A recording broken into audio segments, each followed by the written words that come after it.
Everyone has an opinion about people who cut off their family. Cold, ungrateful, running away from something they should deal with. The kind of person who will regret it someday. The kind of person who probably overreacted. But here's what nobody talks about. The people who walk away from family are almost never the ones who gave up easily. They're usually the ones who tried the longest. Picture this. There's a conversation happening somewhere right now, at a kitchen table, in a parking lot after a holiday dinner, on the phone at midnight, where someone is explaining, for what feels like the 100th time, why something hurt them. And the person across from them is either defending themselves or going quiet, or turning it back around into something else entirely. And the person explaining feels something shift, not anger, something quieter than anger. Something that sounds like, I'm done trying to be understood here. That's not a dramatic moment. It doesn't look like anything from the outside, but something closes. And once it closes, it doesn't fully reopen. That's what most people miss about family estrangement. It's almost never a decision made in fury.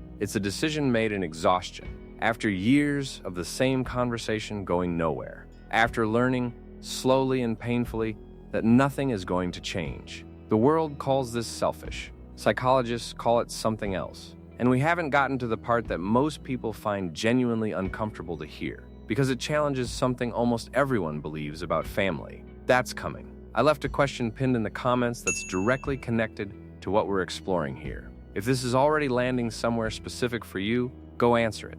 I read every single one. Here's the portrait. This is someone who, for most of their life, worked harder than anyone knew to keep the relationship alive. They adjusted. They showed up. They apologized for things that weren't their fault because the alternative, conflict, felt worse. They learned which subjects to avoid, which moods to read, which version of themselves was safest to bring into the room. They became fluent in a language designed entirely around someone else's comfort, and they called that love. Because that's what they were taught love looked like. They're not someone who abandons people easily. In fact, it's almost the opposite. Outside their family, they tend to be fiercely loyal, patient in ways that surprise people, slow to give up on anyone, because they spent years practicing exactly that. And here's where it gets complicated.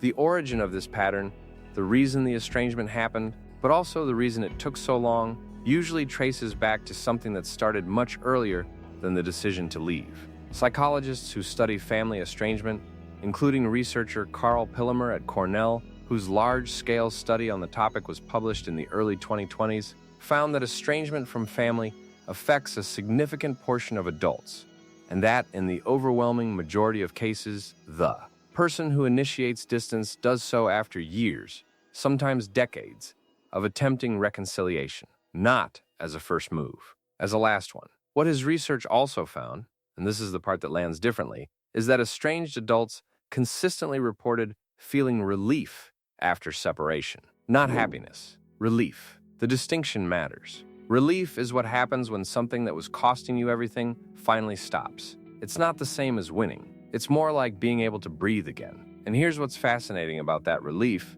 It's often accompanied by guilt, simultaneously, which is one of the stranger emotional experiences a person can have. Feeling lighter and worse at the same time. Feeling like you finally did something right and something terrible in the same moment. If this is landing somewhere you don't usually let things land, that's exactly what this channel is for. There's more where this came from, and subscribing means the next one finds you too. Now, the world tends to frame cutting off family as a rejection of the relationship, but that framing gets it backwards. What most estrangement actually represents is a rejection of a pattern, of a dynamic, of the specific role this person was assigned in the family system. The peacekeeper, the scapegoat, the one who holds it together, the one who needs less, the one who can take it. The relationship, in many cases, is something they genuinely wanted. The version of it they were offered is what they couldn't sustain. This is the one that usually makes people go quiet for a second. Family systems, the way roles and dynamics organize themselves across generations, are extraordinarily stable. Not because the people in them are bad, because systems resist change at a structural level. They self-correct back to familiar patterns. They apply pressure to whoever is disrupting the equilibrium. And the person who starts to change, who starts insisting on being seen differently, often becomes the identified problem, precisely because they're threatening the system's stability. Which means the healthier someone gets, sometimes the more conflict they generate. Not because they've become difficult, because they've stopped performing a role that made everyone else comfortable. And this is where the paradox lives. If that paradox landed somewhere real, stay with it. Because what comes next is the part that reframes everything uncomfortable we've just covered into something you can actually hold differently. The paradox is this: the people who cut off family are often the ones who love most intensely, not the least. They're not indifferent.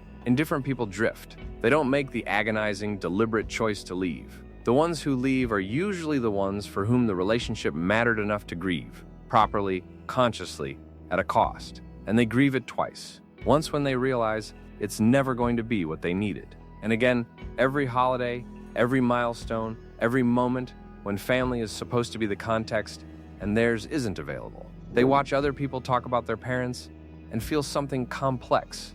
Not envy exactly, but an awareness of a specific kind of absence. Something that doesn't have a clean name. Not loss in the traditional sense. More like the absence of something they never quite had, but kept hoping might eventually appear. And if any of this feels bigger than a video can hold, that's a real signal worth listening to.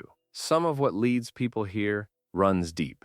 Talking to someone who actually knows this territory is never the wrong move. But here's what the world gets wrong when it judges the people who make this choice. It assumes that cutting someone off is the easy option, a way out. It isn't. It is, in most cases, the hardest thing a person can do, because it requires accepting something most of us are trained to resist, that some relationships cannot be repaired from one side, that wanting something to be different doesn't make it so, that love by itself is not always enough to make a relationship safe. These people didn't stop loving their family. Most of them never do. What they stopped doing was using that love as a reason to keep absorbing something they couldn't keep absorbing. They separated two things that most people believe are inseparable: caring about someone and continuing to be in contact with them. That's not coldness.